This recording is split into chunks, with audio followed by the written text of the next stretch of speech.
పేరు వెంకటలక్ష్మి. నేను కోయిట్కి 2022 డిసెంబర్లో వచ్చాను.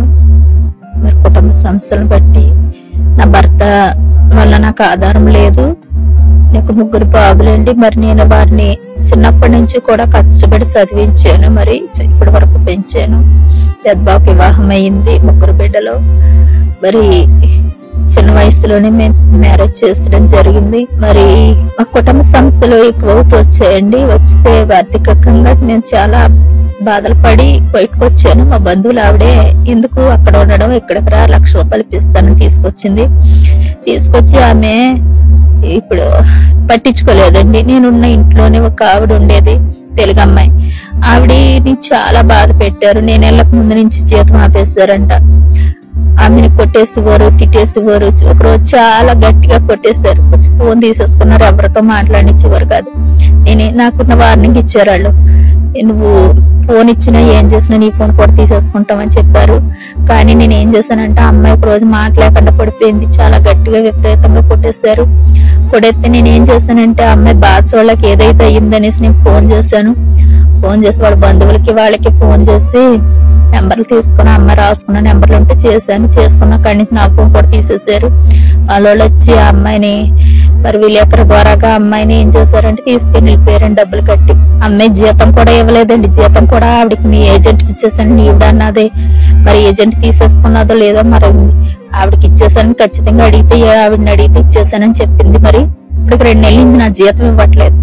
3 నెలలు వచ్చేసింది. జీతం అడిగితే కట్టిన అంటుంది. ఏమన్నా అంటే డబ్బులు కట్టేసి వెళ్ళిపో అనేసి అంటాం తప్ప జీతం కట్టట్లేదని. ఎందుకు చేస్తామండి? ఎంత దూరం వచ్చి ఎంత పని కుటుంబం కోసం కష్టపడడానికి వస్తే జీతం కట్టకపోతే ఆ పిల్లలు ఏం తింటారు? ఏ చదువుల కోసం, ఏ అప్పుల కోసం వచ్చారు? వడ్డీలు పరిగిపోయి 3 రోజులు ఒకే గదిలో పెట్టేసి వదిలేస్తారు మమ్మల్ని. అయినా సరే మేము భరించాము. ఎందుకంటే ఆ జీతం కోసం, ఆ జీతం ఇవ్వట్లేదు. ఇప్పుడు మేము ఎంత బాధలు పడుతున్నాం ఇక్కడ. మరి దయచేసి ఇంకా ఇక్కడ ఉండే కంటే నా ఇండియాలో నేను కులపని చేసుకోవడం బెస్ట్ అనిపిస్తుంది. దయచేసి నన్ను ఇక్కడి నుంచి విడుదల.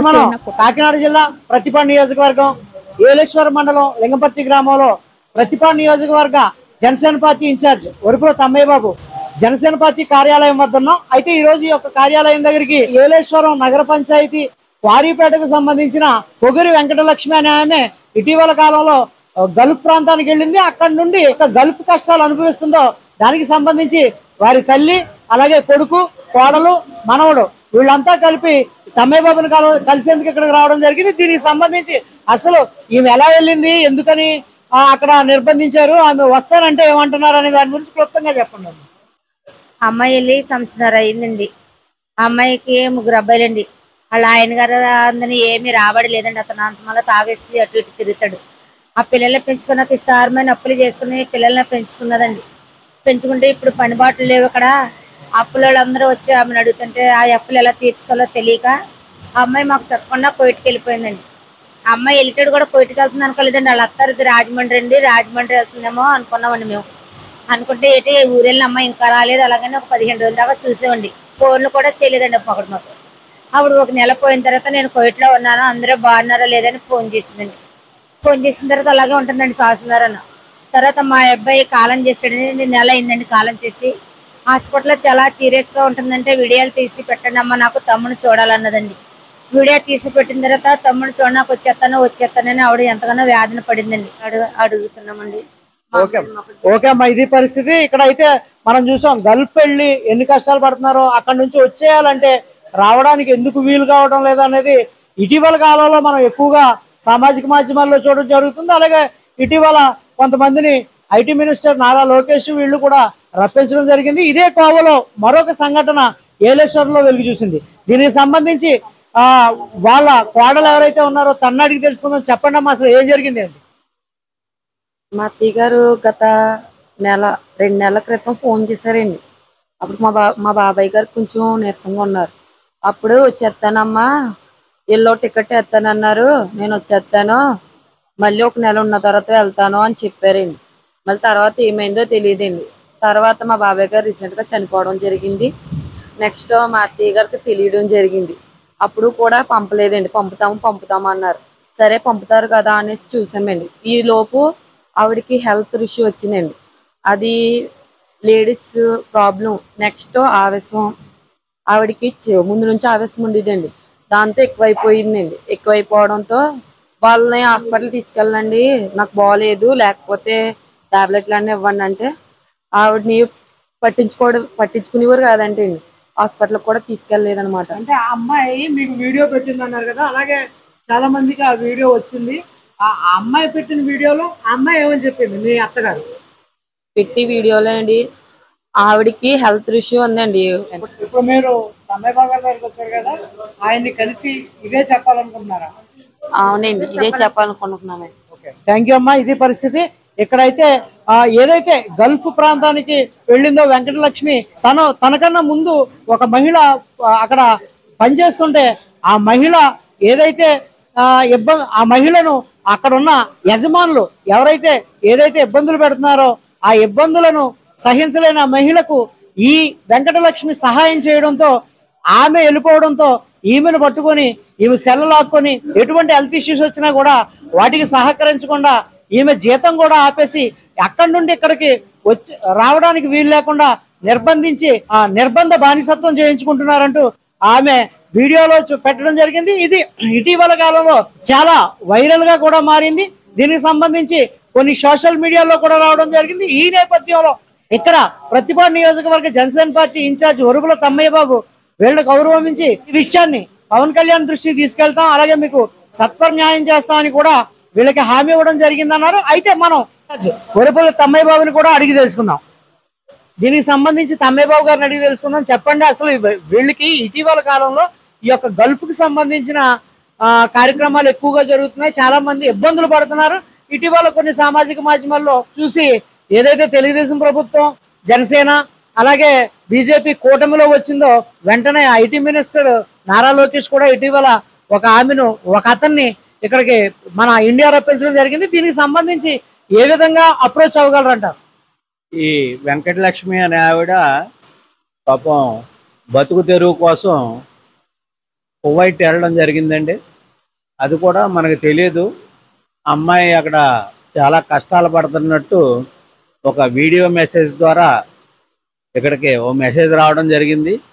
ఆ అమ్మాయి ఆ మెసేజ్లో చాలా ప్రాధేయపడుతూ పవన్ కళ్యాణ్ గారిని అడ్రస్ చేస్తూ, మీ వల్లే నాకు న్యాయం జరుగుద్ది, మీ వల్లే నా జీవితం బాగుపడుతుంది, నన్ను ఏదో విధంగా ఇక్కడికి తీసుకురండి, మన ఆంధ్రప్రదేశ్ తీసుకురండి, ఏలేశ్వరం తీసుకురండి అని చెప్పేసి ఆ అమ్మాయి ప్రాధేయపడుతూ ఒక వీడియో మెసేజ్ పెట్టడం జరిగింది. అది వాళ్ళ బంధువులు నాకు ఇస్తే నేను తీసుకెళ్ళి మంగళగిరి మా పార్టీ కేంద్ర కార్యాలయంలో పవన్ కళ్యాణ్ గారి రాజకీయ సెక్రటరీ అయినటువంటి మా ఎమ్మెల్సీ గారు హరిప్రసాద్ గారికి ఇవ్వడం జరిగిందండి. దీని మీద తప్పకుండా చర్యలు తీసుకుని అమ్మాయికి న్యాయం చేద్దామని చెప్పేసి ఆయన మాట్లాడడం కూడా జరిగింది.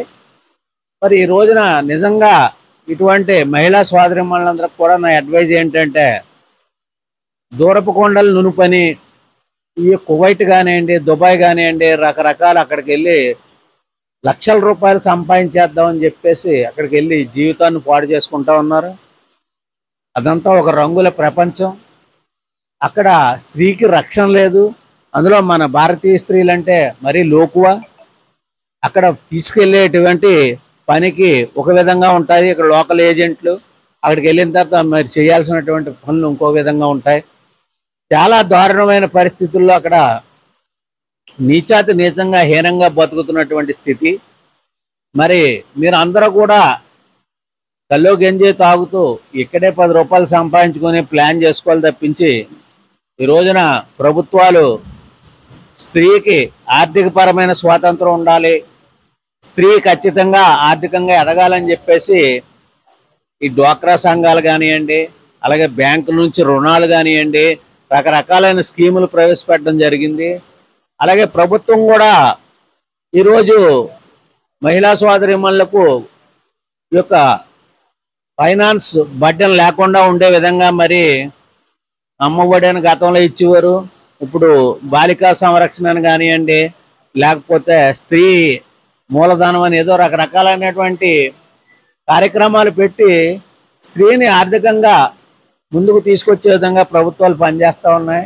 మీరు ఇక్కడే ఉండి కల్లో గంజా తాగుతూ మీ కుటుంబ సభ్యుల మధ్య నచ్చిన పని చేసుకుంటూ ఆనందంగా గడపాల్సినటువంటి ఈ రోజుల్లో మీరు అక్కడికి వెళ్ళి బాధలు పడి కష్టపడి రకరకాలైన హింసలకు గురై కొంతమంది కూడా చనిపోయినటువంటి స్థితి చాలా మందికి తెలుసు. అక్కడ మనం చనిపోతే మనకు దిక్కు దివాణం ఉండదు కూడాని. అక్కడికక్కడే కేసులు క్లోజ్ చేయించి వాళ్ళకు ఉన్నటువంటి స్థానిక పరపతి డబ్బు పరపతి వల్ల కేసులు కూడా క్లోజ్ చేయించి శవాలు కూడా దొరకనటువంటి స్థితి. మరి మీరు దయచేసి ఈ విధమైన స్థితికి లోనయ్యి అక్కడికి వెళ్ళి డబ్బులు సంపాదిద్దాం అని చెప్పేసి ఏం ఆశపడొద్దు.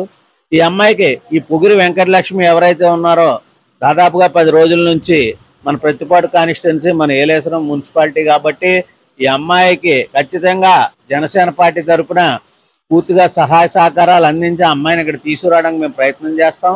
ఇది మా డిప్యూటీ సీఎం పవన్ కళ్యాణ్ గారి దృష్టికి తీసుకెళ్ళడం జరిగింది.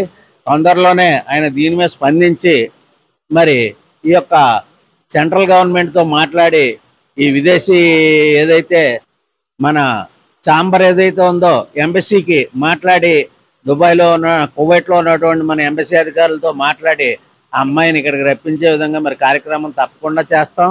వీళ్ళు పాపం వాళ్ళ పరిస్థితి చూస్తుంటే చాలా దారుణంగా ఉంది. చిన్న పిల్లలు, ఆ యొక్క తల్లి, ఆ పిల్లలు, ఆ కొడుకు కోళ్ళు, వాళ్ళకి మళ్ళీ మనవాళ్ళు వాళ్ళ పరిస్థితిని ఆవిడ దృష్టిలో పెట్టుకుని అక్కడికి వెళ్ళింది. కానీ ఇబ్బందులు పడతా ఏదో విధంగా దొంగతనంగా ఫోన్ కూడా మాట్లాడడానికి స్వేచ్ఛ లేదట, ఫోన్ కూడా ఎవరట, వాళ్ళ ఫోను వీళ్ళ ఫోన్ నుంచి ఆ అమ్మాయి మాట్లాడుతూ మరి ఆ బాధ వ్యక్తపరుస్తూ ఉంది. సుమన్ టీవీలో కూడా అమ్మాయి ఇంటర్వ్యూ రావడం జరిగింది. మరి ఖచ్చితంగా ఇది ముఖ్యమంత్రి చంద్రబాబు నాయుడు గారి దృష్టికి అలాగే ఉప ముఖ్యమంత్రి పవన్ కళ్యాణ్ గారి దృష్టికి కూడా తీసుకెళ్లి ఆ అమ్మాయికి న్యాయం జరిపి ఇక్కడికి తీసుకొచ్చే విధంగా మరి ఖచ్చితంగా జనసేన పార్టీ తరఫున నేను కృషి చేస్తానని చెప్పేసి ఈ సందర్భంగా తెలియజేస్తా ఉన్నాను. ఇది పరిస్థితి మనం చూసాం కదా. ఇక్కడ ఏదైతే ఈ యొక్క వెంకటలక్ష్మి గల్ఫ్ బాధితురాలు ఉందో తను అక్కడికి వెళ్ళిన తర్వాత ఒక అమ్మాయికి సేవ్ చేసే బదులుగా తెను ఇరకాటంలో పడ్డది. అప్పటి నుండి ఈ అమ్మాయి సెల్ ఫోన్ లాగేసుకున్నారంట. ఎవరు మాట్లాడడానికి వీలు లేకుండా ఒక గదిలో నిర్బంధించారంట. ఆ గదిలో కేవలం తను చేసే పనుల నిమిత్తమే తప్ప కొలీగ్స్ తో కూడా మాట్లాడడానికి అవకాశం లేకుండా చేశారట.